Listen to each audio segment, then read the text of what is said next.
Hey everyone, Dustin back. We're going to talk a little bit about hydrations. Are you getting the most, not necessarily from the ketones, but out of your body? Are you getting the most out of your body? And I want to talk a little about a topic that I'm very, very passionate about, and it's called water and hydration.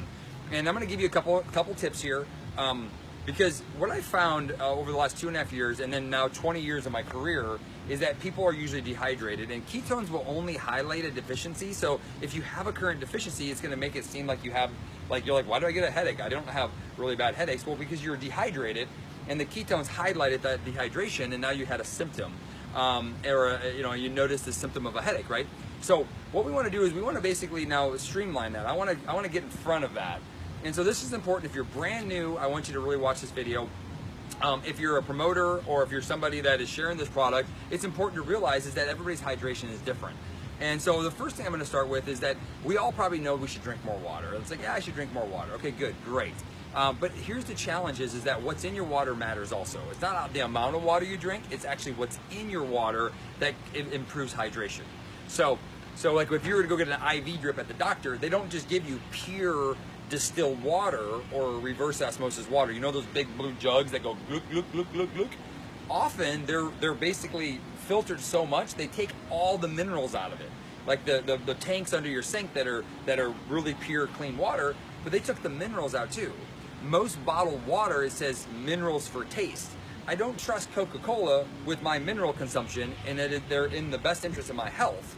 They're making it so that you can palate the water, right? They gave a little bit of mineral so it tasted a certain way, but is that ideal for your health? And what we're finding is it's not. So when we drink water, one of the things I'm going to encourage is that we need to increase our electrolytes, and we need to increase our, often sodium in our water. Put a little salt in your water. So I'm going to give you some tips of how to do that. And also, if you're noticing a little fatigue or a little bit of maybe a light headache or some cramping, I'm going to give you some tips around how to help that. If you notice constipation, I'm going to give you some tips around that too. So just stay tuned. All right, so here's the thing. When you drink your water, be aware of where you get your water from. Be aware that if you're drinking bottled water or drinking reverse osmosis or filtered or distilled water, that there's a good chance it's actually causing more dehydration.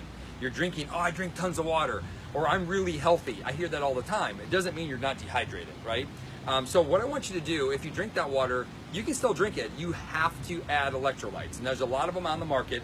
What you want to do is you want to find, I have some recommendations, we'll put it in the post, but you have to find ones that are low in carbs and sugars. I prefer ones that don't have much taste to it. But as long as they don't have any extra sugar or carbs in it, or they use like stevia as a sweetener, I'm fine with that. But you never know how much you need. You have to play with that for yourself. I do recommend using like a Celtic, a real sea salt, Celtic sea salt or Himalayan sea salt, pinches of that in your water every single day. And in most cases, if you're noticed that you have faint headaches, if you stand up quickly and you get lightheaded, that's a sign of mineral deficiency, sodium deficiency, and dehydration. So you might need to increase your salt intake.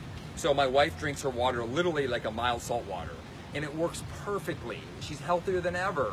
But if she doesn't, she gets a little bit more dizzy, lightheaded. She doesn't feel good. I can tell you a lot of reasons why that's happening. It has to do with stress, has to do with a little bit of anxiety, other things like that can create this. So if you're a stressful person, you probably use more sodium than if you're a non-stressful person. Just keep that in mind, right? You might crave saltier foods more, so you may need to increase, if you're not eating chips, you have to increase your sodium through your water by adding sea salt to it, over-salting your food. Things like that will really help you out.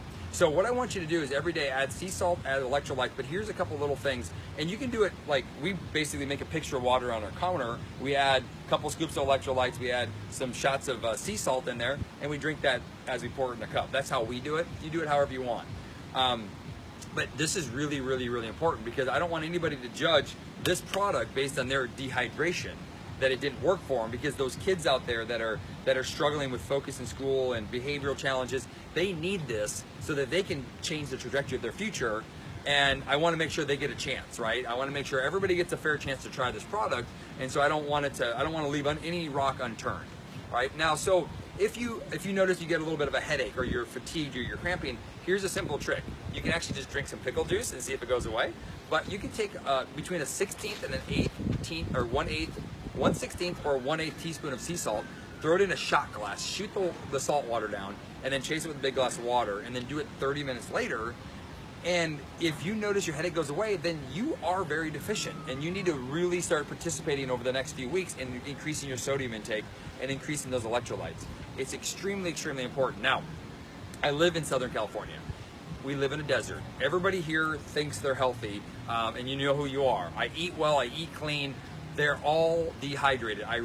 All my doctors I work with here, they're almost all these dehydrated. As soon as they go low carb, their energies are off. They're healthy, but they're dehydrated, if that makes sense. And so this is really important. If you live in Arizona, Nevada, even parts of Utah, a desert, California, you're in a desert. If you exercise more, you're depleting those. If you're a high stress person, you're depleting them more. We need more electrolytes. Magnesium's another big one. And so it's really important to be aware of that this works every single time. But there's situations where if it's highlighting a deficiency in you, you may need to spot treat or take a multivitamin, get some extra electrolytes and minerals. Those things are important because it's not going to necessarily fix every one of your problems, but what it's going to do is it's going to give you pure ketones, which we all really, really need. And then the last little tip is that if you get constipated because you change your diet or you just are prone to constipation, and if dehydration is a big component of that, what I want you to do is get some magnesium citrate, and you start with maybe 250 milligrams, have it with dinner, and then slowly increase it up until you start going regularly, right? Until you start going regularly. You can use aloe as a little bit of aloe also, but use that because I want those bowels moving, but you need the magnesium anyway. But just keep in mind the magnesium citrate is going to lean more towards a bowel movement. So if you get loose stools, you need to back off. Don't quit it, just back down until you find that right formula for yourself. But salt, sodium, electrolytes are really, really important if you're doing a low carb diet lifestyle without our product, or if you're drinking our product, or if you're doing a combination. More electrolytes, more sea salt is really, really, really important. So stay tuned, plug into our page, and ask questions if you have one. Bye, everyone.